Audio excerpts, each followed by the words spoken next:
Hi, my name is Francesco Rulli. I'm the CEO of Quello. I'm here today with William Wallace, who is an art professor of the Washington University in St. Louis, and also the author of several books about Michelangelo's life.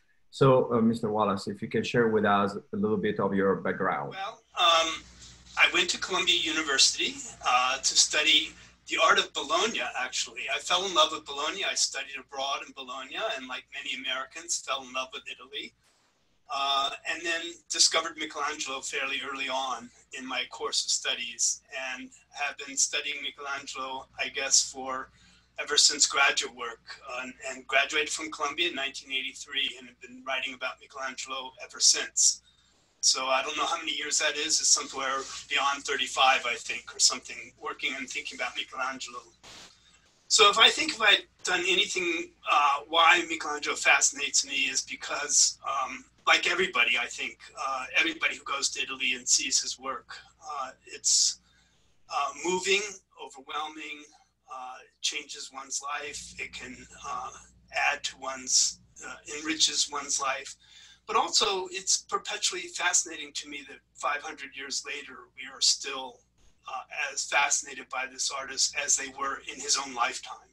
He was recognized in his own lifetime as the greatest artist of all time, as the divine one. And we still have something of the same idea that he's one of the greatest artists of all times. And so what is it? What is it about his art that still resonates with us 500 years later? And that just keeps me thinking about this artist and keeps me writing about this artist still to today. Very interesting. Thank you. Now, I'm talking to you also as the Chief Digital Officer of the Opera del Duomo in Florence. And I was introduced to you by Monsignor Verdon, who is the director of the Museum of the Opera del Duomo. We're building together an initiative which pillars are art, culture, and spirituality. What's your perspective about those values in today's world, specifically looking at the future as the post-COVID era? I think they're the most important things we have. They're the only things we can really hold on to. They're the things that are going to matter in the future. If we look back in the past, how do we measure a culture? Through culture, history, spirituality. How much do we know about Athens versus Sparta? We don't know anything about Sparta because there was no culture. We know about Athens because of its art, its culture, its spirituality. So these are the measures of a civilization. So the measure of our civilization are the very things you just mentioned. Was it art, spirituality, and culture? Is that the three that you said? Yeah. Those are the things that are going to last for 500 years. Those are the reasons why we still are interested in Michelangelo today. And those are the things by which we will be measured 500 years from today. And if we don't promote those things and preserve those things, then we have lost more than just what we've lost during this COVID environment. Thank you. Now, one main initiative of our digitalization of the Opera del Duomo and its history is also the creation of the artificial intelligence of Michelangelo. We built a chatbot that has the capability to listen and to learn from people asking questions to Michelangelo and then engaging with the experts like Monsignor Verdon and his team in the research for the answers. What are your thoughts about using artificial intelligence as a way to engage, but also as a way to learn what people are interested in about an artist like him? I think it's fascinating. I think any way that we can recover or learn more about the past and recover the past and make the past relevant to the future, I think any means is exciting. And I think artificial intelligence is probably the most exciting means since the history of invention of printing, probably.